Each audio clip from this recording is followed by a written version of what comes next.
চশমা museum, a house of world class, জলট্যাক মোড়, বহরমপুর মডার্ন হোটেলের সামনে। মুখ্যমন্ত্রীর কাছে গিয়ে আত্মসমর্পণ করেছে গোটা তৃণমূল দল। আজকের দিনে যিনি চিফ মিনিস্টার শুভেন্দু অধিকারী, তার হাত ধরে নন্দীগ্রাম আন্দোলন করে আপনি মুখ্যমন্ত্রী হয়েছিলেন মমতা ব্যানার্জি।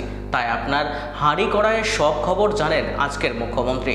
তাই তার কোনো অসুবিধা হচ্ছে না আপনার ঘর ভাঙাতে। এভাবেই তৃণমূল সুপ্রিমো মমতা ব্যানার্জিকে আক্রমণ করলেন অধীর রঞ্জন চৌধুরী। না, মুখ্যমন্ত্রী আত্মসমর্পণ করছে না। যিনি মুখ্যমন্ত্রী আজকের, তিনি তো একসময় তৃণমূলের নেতা ছিলেন না, সবাই তো সবাইকে চেনে। আত্মসমর্পণ করছে গোটা তৃণমূল দল। তৃণমূল দল জানে বাঁচতে গেলে বিজেপির কাছে আমাকে আত্মসমর্পণ করতে হবে, তাই তারা করছে, তাদের নেতারা তাই করছে। এইভাবেই বাংলায় খোকাবাবুকে বাঁচানোর জন্য দিদি বিজেপির কাছে আত্মসমর্পণ করেছিল। মনে করে দেখুন, খোকাবাবুকে 9.5 ঘন্টা জিজ্ঞাসাবাদ করার পরেও ইডি কিছু বলেনি, ম্যানেজ করেছিলেন দিদি। সেই ম্যানেজ করার বিনিময়ে বাংলায় বিজেপির রমরমা হয়েছিল। তো যে খেলা ওরা খেলেছে, সেই খেলার আরেকটা কারিগরের নাম তো আজকে বাংলার মুখ্যমন্ত্রী। তার কাছে গিয়ে আত্মসমর্পণ করছে তৃণমূলের নেতারা, তৃণমূলের এমএলএরা, এমপিরা। তো তার সঙ্গে তো দেখা পাওয়া যাবেই তাদের।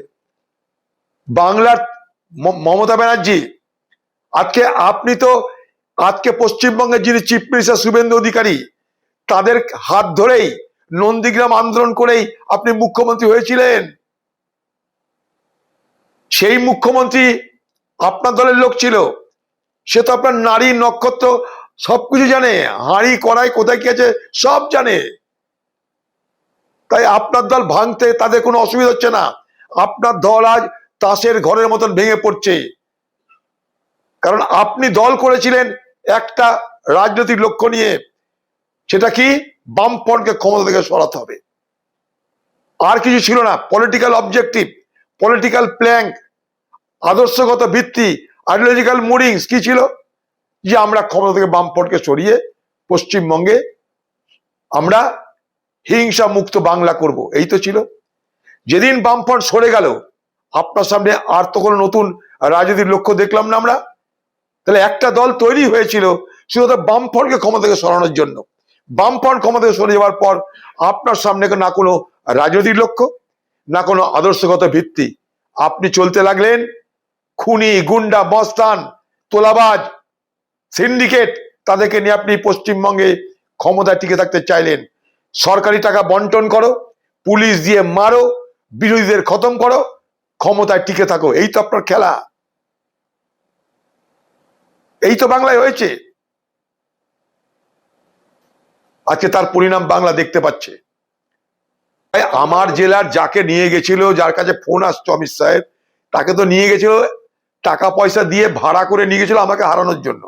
এই মুখ্যমন্ত্রী মমতা ব্যানার্জি, এই তৃণমূল দল প্রচার করেছিল অধীর চৌধুরী হিন্দু, বারবার হিন্দুকে ভোট দিয়েছো, এবার মুসলমানকে ভোট দাও, ক্রিকেটার মুসলমান, তাকে ভোট দাও। ক্রিকেটার বেচারা সে কি করবে? টাকা পয়সা নিয়ে সে ওখানে চলে গেল, পরিচয় দিল কি আমি ইমামের ছেলে, ঘটনাচক্রে সে ইমামের ছেলে। পরিচয় দিল কি আমি মসজিদে বড় হয়েছি, আমি নামাজ পড়তে জানি। দিনরাত সে নামাজ পড়েছে, মসজিদে মসজিদে গিয়ে মৌলবীদের সেখানটা একটা করে কোরআন দিয়েছে। তারপর দিদি দেখলো যদি তাতেও না হয়, দাঙ্গা লাগিয়ে দেওয়া হলো। তার দলের এমএলএ হুমায়ুন কবির বলছে দাঙ্গা লাগানোর পর 30 ভাগ হিন্দু, 70 ভাগ মুসলমান। মুসলমান মনে করে সব হিন্দুকে মেরে গঙ্গায় ভাসিয়ে দিতে পারে। সেই ভিডিও নিয়ে দিদির দলের লোকরা হিন্দু গ্রামে গিয়ে বলল হিন্দুরা এক হোক। আর সেই মুসলমানদেরকে বলল তোমরা এতবার হিন্দুকে ভোট দিয়েছো, দাদাকে ভোট দিয়েছো, এবার ভাইজানকে ভোট দাও, নাহলে গুনাহ হয়ে যাবে। এই তো ভোট হয়ে গেল। দেখ এবার মজা। এই মুর্শিদাবাদ জেলায় এই সমস্ত গদ্দার, এই সমস্ত বিশ্বাসঘাতক, যারা বিশ্বাসঘাতকতা করেছিল, সেই মির্জাফর আর ঘসিটি বেগম, সবাইকে দেখতে পাচ্ছে বাংলার মানুষ, মুর্শিদাবাদের মানুষ।